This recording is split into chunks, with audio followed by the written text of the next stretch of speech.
Hey, it's your girl, the melanated high priestess, coming back at you to raise your levels of awareness about things that are going on around you. Because it's very important for you not to be distracted by all of the bullshit that you see in society. You have to be informed, not influenced. So without further ado, let's go ahead and jump straight into this video. Okay, this is on NBCnews.com. People, as I always say, go out there, find that information yourself, okay? Because it's not that difficult. We live in an age of information. So the information is available to you. It's out there. All you have to do is put in a little bit of effort. Go out there, find that information yourself. So this article is about tainted drugs. Ex-FDA inspector warns of dangers in the U.S., meds made in China and India. Masoud Matamed said the FDA struggles to police the sprawling numbers of overseas drug manufacturers who may hide problems in their production lines. So this is not my information. Again, this is on NBCnews.com. And the reason I'm making this video is to raise awareness to issues that are actually going on in reality. Real issues that are affecting us as a people. Not the bullshit and the drama that you are used to seeing.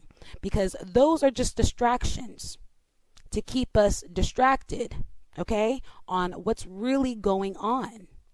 So don't fall victim to distractions, people.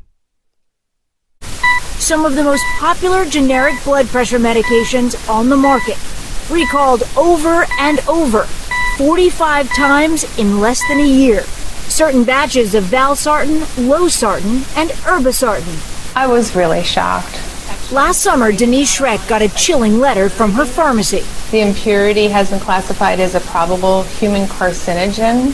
Her blood pressure medicine, the one she takes daily, was tainted with a chemical linked to cancer. Formerly used in the production of rocket fuel. Rocket fuel. In my medicine. She started looking into it and realized something most Americans may not know. 85% of the factories making raw ingredients for U.S. drugs are outside the country. Many in India and China, where production costs are lower. Growing up, we had the saying, you get what you pay for. Masoud Matamed spent 3 years as an FDA investigator inspecting pharmaceutical facilities overseas. You're essentially the cop of the pharmaceutical world. He's now speaking out for the first time. As we continue to push the price down, companies are forced to find creative ways to make money. Which means what? Not adhering to our laws and regulations. More than a year before the recalls, Matamed flagged problems at the same factory in China that made Denise Schreck's medication. You wrote in your audit that facilities and equipment are not maintained, anomalies in testing are not investigated, you found gaskets that were fraying, white particulates and residue on the equipment.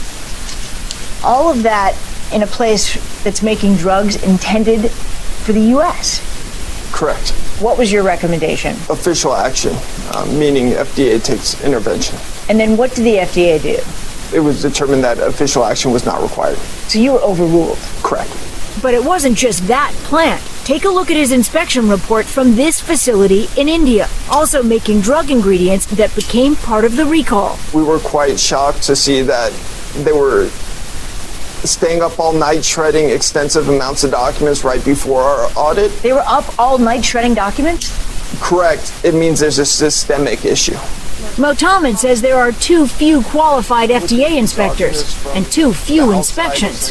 It wasn't until a pharmaceutical company detected a probable carcinogen in one of its ingredients that the FDA began asking for recalls. This is tragic, and it's deeply concerning that people were exposed to this. It shouldn't have happened. Scott Gottlieb was FDA commissioner when the recalls began and says it is unlikely the contamination would have been found on a routine inspection. If you didn't know to look for this, this would have been very hard to detect. In a statement, the FDA says it is investigating the root causes of the contamination and that the overall cancer risk to individual patients is small. Little comfort for Denise Schreck. I have a 13-year-old son who's worried about his mom, you know? You shouldn't have to worry about a probable carcinogen in your medication. Motamed, who left the FDA in 2017, warns the problem is much bigger than just blood pressure pills. After seeing this recall, I wonder to myself, what about all the other drugs that you haven't tested? And not just these plants. Correct. This is, from my perspective, this is only the tip of the iceberg. The Generic Drug Makers Association told us their drugs are safe regardless of where they are made, and they're working closely with the FDA.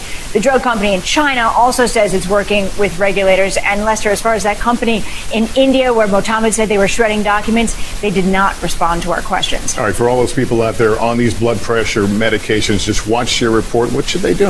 Well, the FDA says do not abruptly stop taking these medications. Check with your doctor, check with your pharmacist for alternatives. We also have a list on our Facebook page.